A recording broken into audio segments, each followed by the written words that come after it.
السلام علیکم ناظرین، آج سینئر اینکر پرسن ارشاد بٹی صاحب دوبارہ حکومت پر برس پڑے۔ آئیے سب سے پہلے ویڈیو دیکھتے ہیں پھر اس پہ بات کرتے ہیں۔ سب سے اہم خبر تو جو آپ نے شروع میں کی مہنگائی، سب سے دسمبر 1973 کی مہنگائی ریکارڈ ساز تھی 37%، اور اس کا ریکارڈ ٹوٹ گیا۔ مطلب پاکستان کی 75 سالہ تاریخ کا ریکارڈ ٹوٹ چکا ہے، اگر گراؤنڈ ریالٹیز میں دیکھا جائے تو ٹوٹ چکا ہے۔ سب سے بڑی خبر ہے مہنگائی، بے روزگاری، غربت۔ یہ مڈل کلاس ڈیفالٹ کر گیا ہے، غریب ڈیفالٹ کر گیا ہے، اور تنخواہ دار ڈیفالٹ کر گیا ہے، اور سفید پوش ڈیفالٹ کر گیا ہے۔ سب سے بڑی خبر ہے کہ یہ راشن اور آٹے کی لائنوں میں یہ زرعی ملک میں 30 کے قریب لوگ جانے دے چکے۔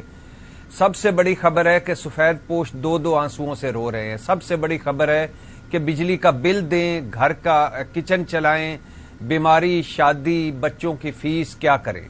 سب سے بڑی خبر ہے کہ یہ بدترین معاشی بحران، بدترین آئینی بحران، بدترین عدالتی بحران، بدترین سیاسی بحران، اور اوپر سے بدترین گورننس، بدترین حکومت اور بدترین حکمران جن کو کچھ پتہ نہیں ہے عوام کا، 24 کروڑ کا۔ عمران خان فوکس ہے، عمران خان کا مکو ٹھپنا ہے، الیکشن سے بھاگنا ہے، اور سپریم کورٹ کے سامنے جعلی پارلیمنٹ کو کھڑا کرنا ہے۔ بقول ان کے یہ جعلی پارلیمنٹ تھی۔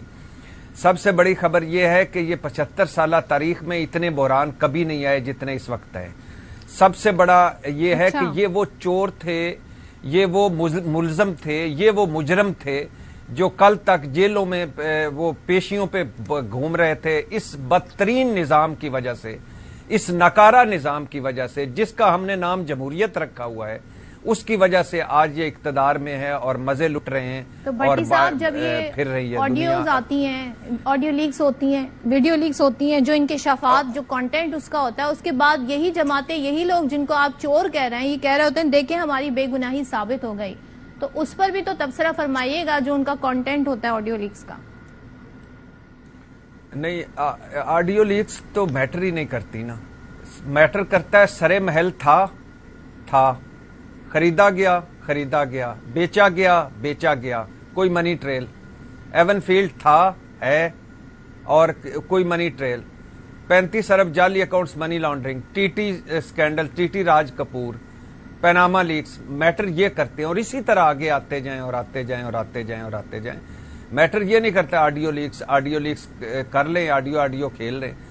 ایشو بنیادی طور پہ یہ ہے کہ یہ غریب آدمی رل گیا ہے، عام آدمی رل گیا ہے، یہ ملک کشکولستان بن گیا ہے۔ آئی ایم ایف مان نہیں رہا، دوست ممالک سے کہ آپ گھٹنوں میں بیٹھے ہیں، قدموں میں بیٹھے ہوئے ہیں، اللہ کے نام پہ دے جا سکیا، دے جا اللہ کے نام پہ بابا دے جا۔ اب یہ مفتاح صاحب کل کیا کہہ رہے ہیں، ان کے اپنے لوگ کیا کہہ رہے ہیں، مفتاح صاحب کیا کہہ رہے ہیں؟ وہ کہہ رہے ہیں کہ ڈھنگ کا بندہ ہوتا، میں ہوتا یا احسن اقبال ہوتا تو آئی ایم ایف اس وقت مان چکا ہوتا۔ مفتاح اسماعیل صاحب کہہ رہے ہیں آئی ایم ایف بھروسہ نہیں کر رہا۔ شاہد خاقان عباسی صاحب اس سے پہلے کہہ چکے ہیں یہ کابینہ نہیں حل کر سکتی یہ مسائل، ان میں یہ صلاحیت ہی نہیں ہے، یہ نظام ناکام ہو چکا ہے، یہ حکومت ناکام ہو چکی ہے، یہی شاہد خاقان عباسی کہہ رہے ہیں۔ اور دوسرا بیان آپ نے شاہد خاقان عباسی کا چلایا ہے کہ 20 ارب اس میں جو چوری ہوئی، اس میں 1 ارب اور ڈالیں تو الیکشن 2 صوبوں میں ہو سکتے تھے۔ اچھا، شاہد خاقان عباسی صاحب کے علاوہ کتنے لوگ ہیں جو یہ کہہ رہے ہیں کہ نواز شریف وال کی تجربہ کار ٹیم ٹھس ہو گئی، شہباز گورننس ٹھس ہو گئی، بابائے معیشت اسحاق ڈار، بابائے بربادی معیشت اسحاق ڈار نکلا۔ اور ابھی یہ آخری بات کرنا چاہتا ہوں، یہ خواجہ آصف صاحب کا ایک بیان، یہ جو ابھی آپ نے سنایا کہ ہماری مصیبت عمران خان نے اپنے گلے لے لی، بات وہ ٹھیک کر رہے ہیں۔